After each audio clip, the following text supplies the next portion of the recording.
కడప నగరంలోని మరియాపురం క్యాథడ్రల్స్ చర్చ్ ఆవరణంలో లూర్దిమాత తిరునాళ కార్యక్రమం ఇవాల్టి నుంచి 11వ తేదీ వరకు నిర్వహించేందుకు ఏర్పాట్లు చేస్తున్నామని ఫాదర్ బిరుసు రాజా తెలిపారు. లూర్దుమాత తిరునాళ మహోత్సవం మొదట పతాకావిష్కరణ, దివ్య బలి పూజతో ప్రారంభమవుతుందని, 3వ తేదీ శుక్రవారం కారుణ్య సంఘం పీఠ అలంకరణ ఉంటుందన్నారు. అనంతరం 10వ తేదీ డాన్ బోస్కో చర్చిలో మరియుదళ సంఘ వారిచే పాటలు, పీఠం అలంకరణ ఉంటుందన్నారు. అనంతరం ఊరేగింపు ఉంటుందని, 11వ తేదీ లూర్దిమాత మహోత్సవం సందర్భంగా బండ్లాగుడు పోటీలు ఉంటాయన్నారు.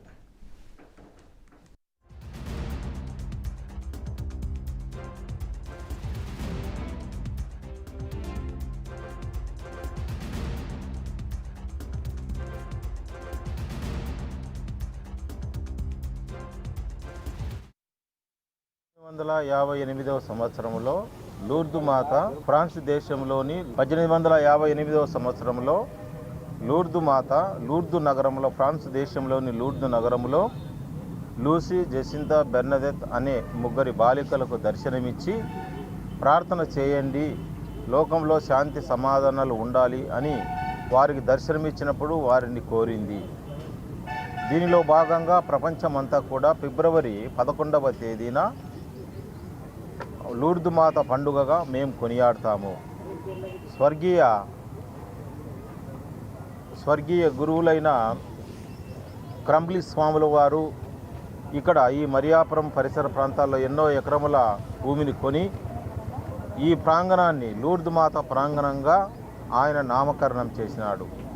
ప్రతి సంవత్సరము ఫిబ్రవరి 11వ తేదీన మేము లూర్దుమాత పండుగను ఎంతో ఘనంగా కొనియాడుతాము. ఫిబ్రవరి 2వ తేదీ మొదలుకొని ప్రతిరోజు సాయంకాలము ప్రార్థనలతోనూ, అదేవిధంగా 10వ తేదీ మేరీమాతను పురవీధులలో ఊరేగించుకుంటూ వస్తూ 11వ తారీఖున ఇక్కడ మా మేత్రానులైన గాలిబాలి తండ్రి గారి చేత పెద్ద పూజా ప్రార్థనలు ఉంటాయి. కనుక ఈ పండుగ 2వ తేదీ మొదలుకొని 11వ తేదీ వరకు విజయవంతమయ్యేటట్లు మీరందరి సహకారం, మరి ముఖ్యంగా పాత్రికేయుల సహకారం మేము కోరుతూ ఉన్నాము.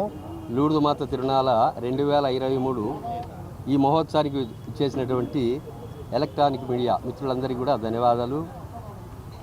రేపు 2వ తేదీ అనగా సాయంత్రం 5:30 గంటలకు పతాకావిష్కరణతో మొదలయ్యే ఈ ప్రార్థనలు 11వ తేదీ డ్రామాతో ముగుస్తుంది. అయితే ఈ మధ్యలో రేపు సాయంత్రం పతాకావిష్కరణ మా కడప డీన్ గారితో ఆవిష్కరణ చేయడం జరుగుతుంది.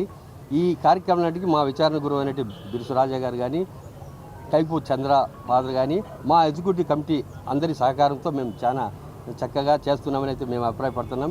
ఈ కార్యక్రమాలన్నిటి కూడా మీరు మాకు సహకరించి ఈ 10 రోజుల పాటు ఏ రోజుకి ఆ రోజు మెసేజ్ ఇచ్చి ప్రజల్లోకి పోయేదానికి సహకరించాలిగా మేము కోరుతున్నాము.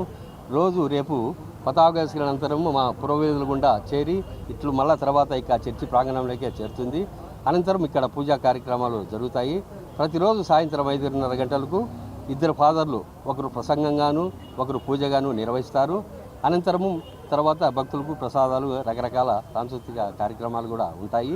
ముఖ్యంగా 10వ తేదీ సాయంత్రం డాన్ బోస్కో ఐటీ నుండి సాయంత్రం 5:30కు పూజ మొదలయ్యి 7:30 గంటలకు పురోవీధుల గుండా Don Bosco IT, Saibaba hall, 7 roads, Ramakrishna high school, Mariyapuram main వీధి గుండా అమ్మ లూర్దుమాత ఇక్కడ పాత